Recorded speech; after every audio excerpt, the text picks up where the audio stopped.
కొంతమంది బీజేపీ లెక్క కులాల మధ్య మతాల మధ్య చిచ్చుపెట్టి కానీ లేకుంటే వాటిని ఆద్యం పోసి కానీ ఓట్లను దండుకోవాలని చూడదు. మన మోడీ గారు సంపదంతా దోచుకుంటున్నట్టు కానీ నిన్న వాయినాడ్ కాన్స్టిట్యూన్సీకి సంబంధించి రాహుల్ గాంధీ గారు ఒక రామ మందిరం ప్లేస్లో ఇంకొకటి చేస్తానని చెప్పేసి అన్నటువంటి సందర్భంగా అటువంటి ఎప్పుడు కూడా కాంగ్రెస్ పార్టీ చేయదు. కాబట్టి ఏ మాత్రము ఎవరిని ఇబ్బంది పెట్టకుండా మేము ఇమీడియట్గా ఇన్వెస్టిగేటింగ్ ఆఫీసర్కి మేము సహకరిస్తూ నోటీస్ తీసుకోవడం జరిగింది. దానికి సరైనటువంటి సమాధానాన్ని మా పార్టీ పెద్దలను అడిగి మన్య సతీష్ యొక్క సూచన మేరకు వాస్తవాలను తెలుసుకున్న తర్వాత ఒక లీగల్ యాంగిల్లో మేము సబ్మిట్ చేస్తాము.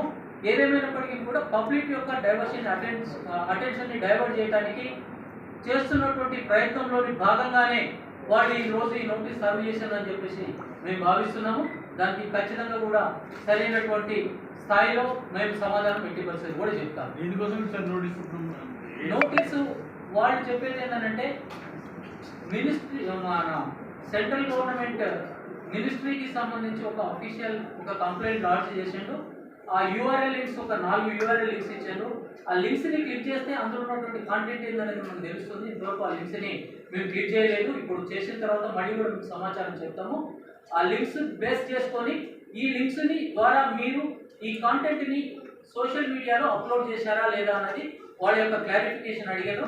దానికి సరైనటువంటి సమాధానము మేము అది చూసిన తర్వాత చెప్తాం. అంటే మీరే తెలంగాణ కాంగ్రెస్ సోషల్ మీడియా విభాగమే అమిత్ షా చెప్పిన ప్రసంగాన్ని మిస్లీడ్ చేసి మన డీప్ ఫేక్ వీడియో క్రియేట్ చేసి అప్లోడ్ చేశారనేది ఢిల్లీ బీజేపీ నేతలు పెట్టిన పోలీస్ కంప్లైంట్.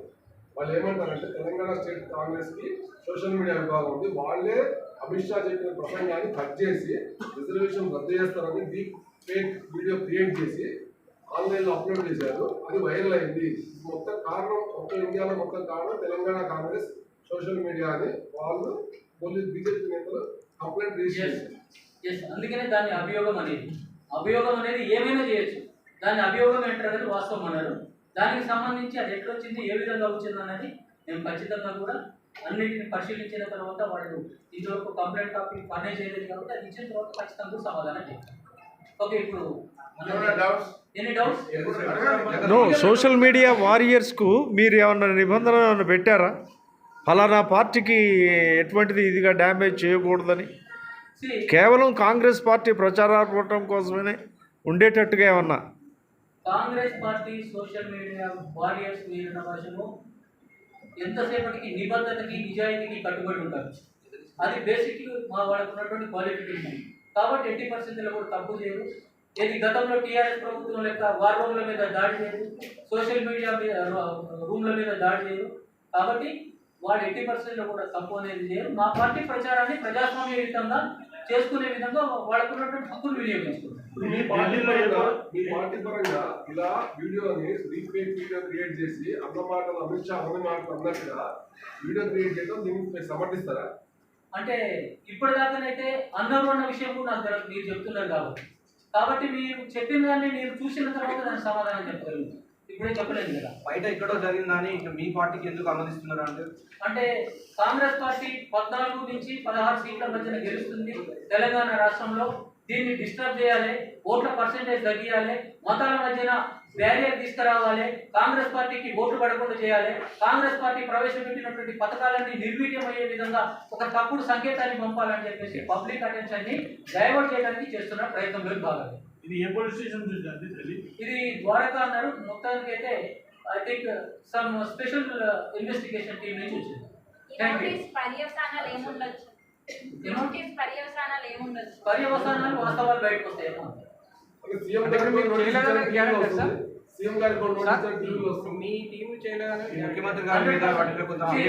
ముఖ్యమంత్రి గారు పెద్ద మంచి ఇప్పుడు రాష్ట్రానికి ఆయన మీద వస్తే కొంచెం రంజుకుంటుంది అని చెప్పేసి అబద్ధ ప్రచారాలు చేస్తున్నాను నేను భావిస్తున్నాను. Okay, thank you.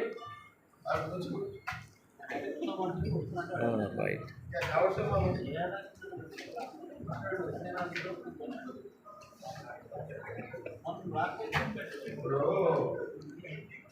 యాక్చువల్గా ఏంటంటే కశ్మీర్లో రాష్ట్రంలో కేసీఆర్ ఆగవాగం చేస్తున్నాడు.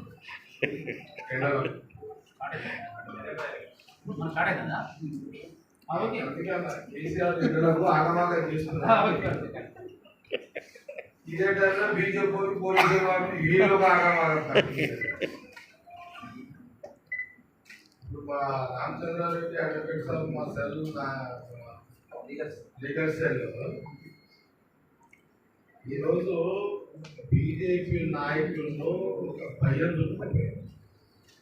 రాత్రి నుంచి బీజేపీ నిన్న నుంచి నిద్ర లేదు, కిషన్ రెడ్డి లేదు, ఇంకా బీజేపీ పోటీ చేస్తున్న ఎంపీలు నిద్ర కథమైపోయింది.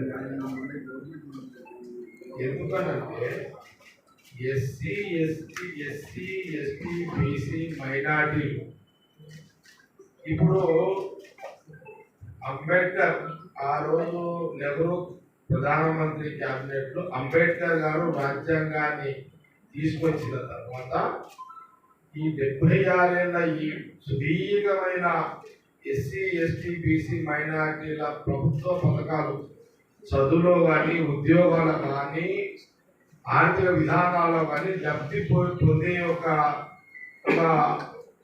పరిస్థితిని ఆ రోజు అంబేద్కర్ గారు నెహ్రూ గారు అంబేద్కర్ గారు తీసుకొచ్చింది ఈ రాజ్యాంగం. గతంలో అనేక సందర్భాల్లో ఆర్ఎస్ఎస్ కి సంబంధించిన నాయకులు కానివ్వండి లేదా బీజేపీకి సంబంధించిన నాయకులు చాలా సందర్భాల్లో అసలు ఇప్పుడు అంబేద్కర్ గారు తీసుకొచ్చిన ఈ రాజ్యాంగం అవసరమా, అందరూ అభివృద్ధి చెందిపోయారు ఆర్థికంగా, ఇప్పుడు అవన్నీ అవసరం లేదు, జనరలైజ్ చేద్దాము అనే సందర్భాలు బీజేపీ నాయకులు డిబేట్ చేసిన సందర్భాలు ఉన్నాయి. ఇది వాస్తవమే కదా, ఇది మీడియా దీనికి సాక్ష్యమే కదా. దీనికైతే ఇదైతే మీడియా సాక్ష్యం కదా. దీనికైతే అనేక దీని మీద లీకులు కూడా ఇవ్వడం జరిగింది కదా. ప్రింట్ మీడియా ఎలక్ట్రానిక్ మీడియా అనేక కథనాలు కూడా రాశారు కదా దీని మీద. బీజేపీ పూర్తి స్థాయిలో ఏది 400 సీట్లు అదే కదా కథ ఏంది. ఈ 400 మెజార్టీ సీట్లు వస్తే ఈ యొక్క అంబేద్కర్ గారు తీసుకొచ్చిన ఈ రాజ్యాంగాన్ని మొత్తము ఎత్తివేసి కొత్త రాజ్యాంగాన్ని తీసుకురావాలని ఒక కుట్ర జరుగుతుంది అనేది కాంగ్రెస్ యొక్క ఎస్సీ ఎస్టీ బీసీ మైనార్టీల పక్షాన ఒక వాదన జరుగుతున్నది. ఈ గత కొన్ని సంవత్సరాలుగా జరుగుతుంది. అనేక సందర్భాలు దీని మీద మీడియాలో కూడా వచ్చింది. అయితే సడన్ గా ఈరోజు ఢిల్లీ పోలీసులు రావడానికి కారణం ఏంటంటే ఈ ఎస్సీ ఎస్టీ బీసీల మైనార్టీల ఈ రిజర్వేషన్ల మీద సడన్ గా తెలంగాణ మీద ఎందుకే ప్రేమ వచ్చిందంటే తెలంగాణలో ఇది వ్యతిరేకత మొదలయ్యింది. ఈ వ్యతిరేకత పోవాలి అంటే ముఖ్యమంత్రి రేవంత్ రెడ్డి గారు నోటీసులు ఇవ్వాలి. వాళ్ళు మేము ఎస్సీ ఎస్టీ బీసీలకు అనుకూలంగా ఉన్నామని ఒక ప్రచారం చేసుకోవడానికి గాంధీ వాళ్ళకి వచ్చారు, సోషల్ మీడియా మామూలుగా ఇచ్చారు, లీగల్ గా advance legal cell Ramachandra Reddy అదంతా కూడా వాళ్ళకు నోటీస్ తీసుకున్నాడు.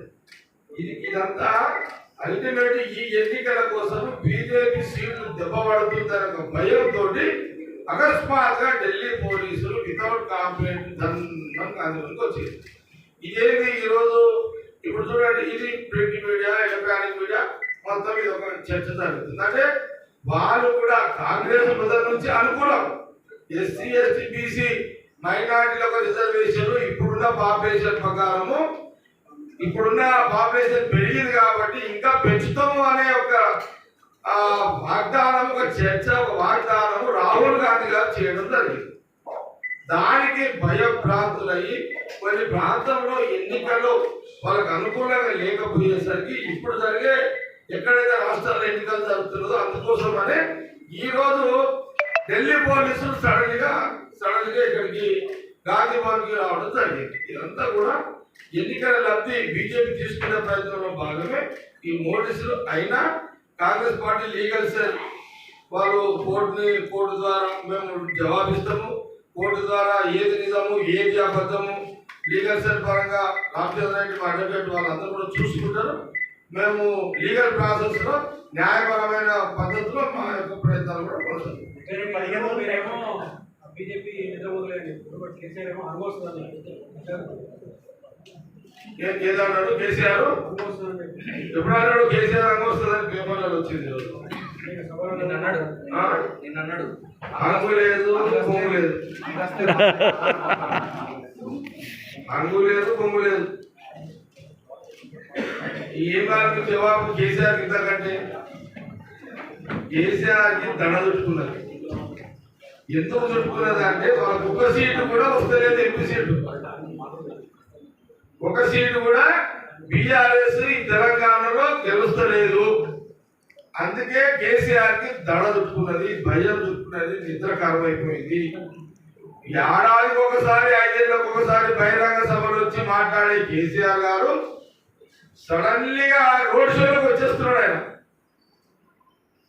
అంటే ఒక సీటు కూడా బీఆర్ఎస్ వస్తలేదని భయం చుట్టుకొని ఏదో రకంగా సీట్లు పెంచుకోవాలి అనే ఒక ఆలోచనతో, ఒక ఉద్దేశంతో ఏదో రకంగా మళ్ళీ ఈ కొత్త నాటకానికి తెరలేపి ఆయన ఈరోజు మళ్ళీ రోడ్ షోలకు వీధిన పడ్డాడు మన కేసీఆర్ ప్రతిపక్ష నాయకుడు. ఇప్పుడు మీరు ఢిల్లీ పోలీసులు రావడానికి కేసీఆర్ కూడా భాగం ఉండదు. ఆయన భాగస్వామి కాంగ్రెస్ రిజర్వేషన్ రద్దు బీజేపీ చూసుకుని కాంగ్రెస్ ఆరోపిస్తుంది. అయితే అటు ఆర్ఎస్ఎస్ చీఫ్ మోహన్ భగవత్ కానీ అమిత్ షా గారిని క్లియర్గా మేము రిజర్వేషన్లకు అనుకూలము, రిజర్వేషన్ ఉండాల్సిందని మోహన్ భగవత్ స్టేట్మెంట్ ఇచ్చారు.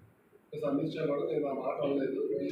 మనం నరేంద్ర మోడీ కూడా ఇందాక పబ్లిక్ మీటింగ్లో మాట్లాడుతూ ఈ ఆర్టిఫిషియల్ ఇంటెలిజెన్స్ వల్ల ఈ డీప్ వీడియోలు క్రియేట్ చేస్తున్నారు, వీళ్ళ మీద చర్యలు తీసుకోవాలి అని మోడీ కూడా ఇంత గంట కింద కూడా సభలో చెప్పారు.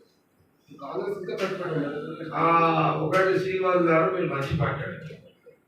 ఎప్పుడైనా భగవంత్ గారు ఆర్ఎస్ఎస్ చీఫ్ ఇంత ఓపెన్ గా ఎప్పుడైనా వచ్చిందా ఎస్సీ ఎస్టీ బీసీలకు మేము కూడా అనుకూలమే అని భగవంత్ గారు రావడము, అమిత్ షా గారు మొదటిసారి ఎస్సీ ఎస్టీ బీసీల గురించి మాట్లాడడం, దీని కారకుడు ఎవరు?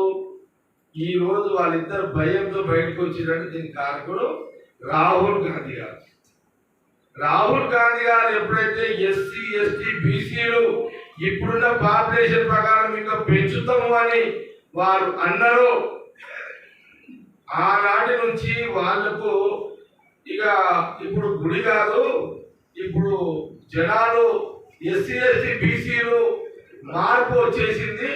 రాహుల్ గాంధీ గారు ఒక ప్రెస్ ఆయన ఒక ప్రకటనకు ఆయనకు ఆకర్షులవుతున్నారు కాంగ్రెస్ పార్టీకి అనే ఒక భయంలో భాగమే భగవంత్ గారు ఈరోజు. అంటే ఇది కూడా కాంగ్రెస్ పార్టీ రాహుల్ గాంధీ గారు ఒక ఘనతే కదా.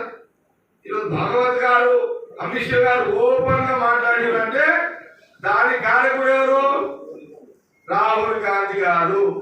ఆయన ఇచ్చిన ప్రకటననే ఈ రోజు భాగవత్ గారు వాళ్ళందరూ కూడా మాట్లాడారు.